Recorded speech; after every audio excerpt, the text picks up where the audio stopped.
छोटे पैकेज में बहुत सारे फंक्शन, यानी कि एक आप लग्जरी पॉइंट ऑफ व्यू को, एक लग्जरी स्टाइल को अपना रहे हो। जी हाँ, मैं आज बात करूंगा जिस गाड़ी की, आज मैं बात करूंगा जापानीज कार्स की, जो कि 650 सीसी में आपके यहाँ पाकिस्तान में आती हैं और बहुत ही ज़्यादा वो फेमस भी हैं।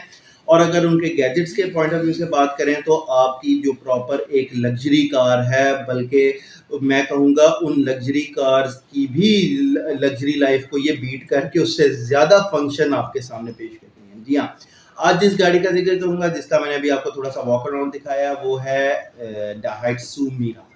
जी, डाइहात्सू मीरा आपकी जापानीज कार की एक ऐसी कार थी जो 650 सीसी में पाकिस्तान में मुतारिफ कराई गई। सबसे पहले ये 2006 के अंदर इसकी इंपोर्ट हुई। उस वक़्त इसकी टू डोर के अंदर भी इंपोर्ट हुई थी और फोर डोर में भी हुई थी। इसके अंदर इसकी फिर काफ़ी जनरेशंस आती गई, यानी कि मॉडल्स अप डाउन होते रहे हैं।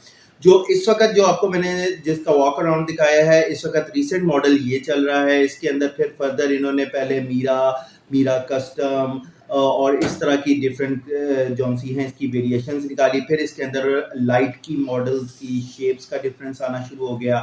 बेहतर से बेहतर इन्होंने इसके अंदर स्पोर्ट्स लुक देने लगे। अगर आप इसके इंटीरियर की बात करते हैं, इसके अंदर फंक्शंस की बात करते हैं, तो इसके अंदर एसी की परफॉर्मेंस परफेक्ट है। 650 सीसी में सबसे पहले ऑटोमेटिक ट्रांसमिशन, ये एक बहुत ही वैल्यूएबल थिंग थी लोगों के लिए, बहुत एक अट्रैक्शन का बायस बनी, जिस वजह से लोगों ने इसको लिया।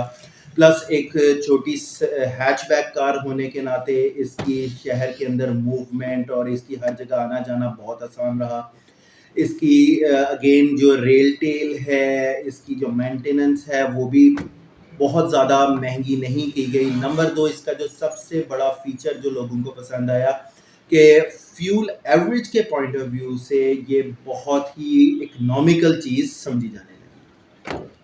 इसके अंदर आपको जी एक प्रॉपर, हम पाकिस्तानी कोई भी लग्जरी कार लेते हैं, उसके अंदर हमें या तो पावर स्टीयरिंग नहीं मिलता या हमें पावर विंडोज़ नहीं मिलती। अगर उसमें हमें कोई सेडान शेप में बेसिक फॉर्म ले रहे हैं, उसके अंदर हमारे पास एबीएस ब्रेक्स नहीं आती। यानी कि इस तरह की हमारे पास काफ़ी गैजेट्स की कुछ ना कुछ कहीं ना कहीं कमी बेशी रहती है। मगर इन्होंने ये 650 सीसी के अंदर जापानीज कार के अंदर ये ऐसा पैकेज दे दिया है जिसके अंदर आपको यू नेम इट और आपको वो फंक्शन ऑलमोस्ट उसके अंदर मिलेंगे। इसमें दो दो तीन तीन किस्म के आपको एसआरएस एयरबैग्स दे देते हैं। इसके अंदर आपको एसी की बहुत अच्छी परफॉर्मेंस है, वो आपको प्लेन में भी मिल जाता है और क्लाइमेट कंट्रोल के फॉर्म में भी मिल जाता है।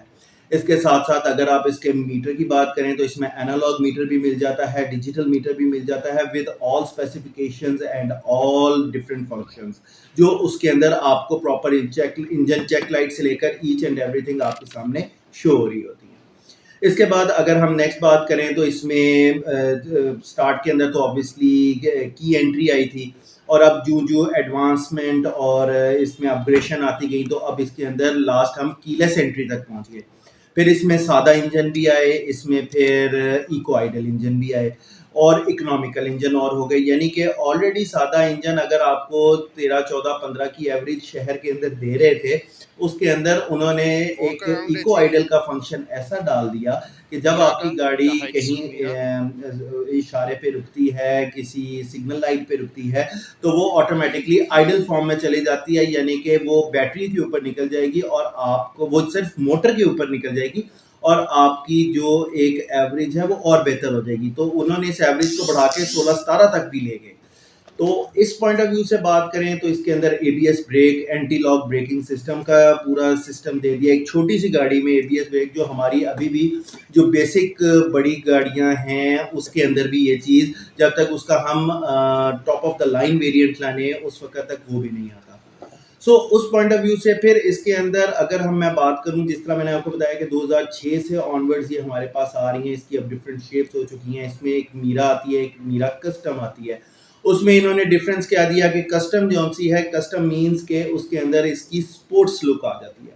स्पोर्ट्स लुक से ना फॉर्म के एक्सटेंडेड बम्पर होंगे, थोड़ी सी ये फ्रंट ग्रिल जो सी है वो ज़रा बड़ी एग्रेसिव लुक की होगी, और इसी तरह पीछे लाइट्स भी और एलईडी लाइट्स, प्रोजेक्टर लाइट्स, इन सब चीज़ों को वो साथ साथ परफॉर्म कर रहे होते हैं। इसके साथ साथ इसमें इन्होंने स्पोर्ट्स के लुक के लिए alloy RIMS, low profile wheel tyres जो हमसे हैं वो इंट्रोड्यूस किए, साइड स्कर्ट्स लगाई।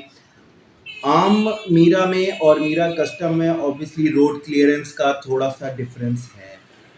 जो कस्टम शेप जो स्पोर्ट्स शेप है उसकी रोड क्लियरेंस आम मीरा से थोड़ी सी कम होती है बिकॉज ऑफ देयर कस्टमाइजेशन। जो उनकी एक्सटेंडेड बम्पर्स हो रहे हैं या साइड स्कर्ट्स हो रही हैं, उसकी लो प्रोफाइल व्हील्स की वो वैल्यू दे रही हैं, तो उस पॉइंट ऑफ व्यू से थोड़ी सी गाड़ी को लो किया हुआ है। तो उस पॉइंट ऑफ व्यू से it is not an issue, मगर एक लुक भी तो अपनी एक वो एग्रेसिव सी दे रहे होते हैं। सो इस पॉइंट ऑफ व्यू से अगर आप इस चीज़ को करते हैं तो एवरेज इसके अंदर फिर फर्दर इन्होंने सादा इंजन दिया, इसके अंदर इन्होंने अगेन टर्बो इंजन भी इंट्रोड्यूस कराया विच इज़ एक्सीलेंट इंट्रोडक्शन। क्योंकि कुछ लोगों का कहना होता है कि 650 गाड़ी 650 सीसी की जो कार है उसकी जी पिक ऐसी है, बहुत नहीं अच्छी होती, ये अंडर पावर होती है। तो ये उस पॉइंट ऑफ व्यू को उन्होंने क्लियर करने के लिए इसमें टर्बो इंजन मुतारिफ कराया, जो कि आपके लिए पावर से रिलेटेड या अंडर पावर की जो भी आपकी प्रॉब्लम्स हैं उनको सॉल्व करता है। सो एक बहुत ही अच्छा पैकेज एक मिनी फॉर्म के अंदर इन्होंने आपको इंट्रोड्यूस कराया। मैंने अभी आपको गाड़ी की एक पूरी वॉक अराउंड दी है। ये एक सिंपल मीरा है, ठीक है। इसकी अगर हम देखें कि एक फैमिली कार के साथ साथ एक डेली ड्रिवन कार के तौर पे भी यूज़ होती है, और जो ऐसे लोग जो कि जिनका एक बजट लाइन एक स्पेसिफिक है, तो उसमें अगर आप बात करें तो इसकी मैं अगर बात करूं, वैसे तो 2006 मॉडल मिलना मुश्किल है, मगर अगर किसी के पास वो चीज़ अच्छी है और अच्छी कंडीशन में अगर मिलती है तो इसकी अभी भी प्राइस ब्रैकेट आपकी 14-15 लाख से स्टार्ट होकर ऑनवर्ड्स 33-34 लाख तक वेरी करती है। जो अभी आपको शेप दिखाई है ये अकॉर्डिंग टू जो होता है मॉडल और अकॉर्डिंग टू देयर कंडीशन इस वक्त ये वेरी करती है तकरीबन 21-22 लाख से लेकर 24-25 लाख तक, ठीक है। ये जो मॉडल रेंज है इसकी ये तकरीबन आपकी 2011-12 से लेकर ऑनवर्ड्स या आपकी 13-14-15 तक ये वेरी करेगी। इसके बाद जो इसकी अभी तक मॉडल्स जो आ रहे हैं वो 35-35 लाख के भी हैं। उसके अंदर ऑब्वियसली फीचर्स और ज़्यादा इन्होंने बेहतर किए हैं। इसमें इन्होंने पुश स्टार्ट का भी फीचर दे दिया हुआ है। इसके अंदर पावर विंडोज़ का इशू तो फीचर पहले से ही मौजूद है। So in overall it's a defined perfect package for everyone कि जो एक थोड़े बजट में रहते हुए एक प्रॉपर लग्जरी कार का मज़ा उठाना चाहते हैं अपनी फैमिली के साथ, तो उनके लिए ये एक बहुत ही अच्छी ऑप्शन है। सो आज जो मैंने आपको इस गाड़ी का रिव्यू दिया है इसके साथ मुझे इजाज़त दीजिए। आप भी अगर किसी गाड़ी का रिव्यू चाहते हैं कि जिसकी स्पेसिफिकेशंस और थोड़ी सी गाइडलाइन कोई थोड़ी सी डिटेल्स आप मुझसे लेना चाहें तो ज़रूर कमेंट बॉक्स में लिखिएगा ताकि नेक्स्ट टाइम उसको भी कंसिडरेशन में रखा जा सके। सो आज के इस टॉपिक के साथ मुझे इजाज़त दीजिए।